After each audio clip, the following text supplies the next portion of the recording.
Hello friend, welcome back to my channel. তো আশা করি তোমরা সবাই খুব ভালো আছো, আর আমিও খুব খুব ভালো আছি। দেখো, সকালবেলা ঘুম থেকে অনেকক্ষণ আগে উঠে পড়েছি, আর আজ হলো সোমবার।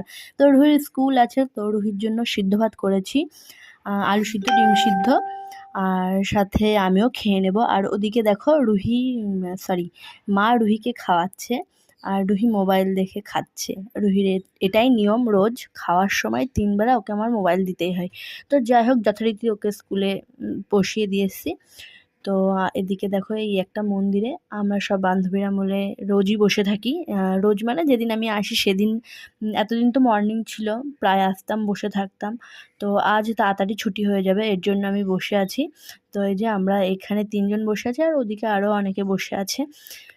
তো আজকে হাফ ডে স্কুল ছিল, কারণ আজকে বাংলার রূপকার ডক্টর বিধানচন্দ্র রায়ের বার্থডে ছিল, মানে জন্মদিন ছিল। তো এর জন্য আমাদের হাফ ডে স্কুল হয়ে ছুটি দিয়ে দিয়েছে।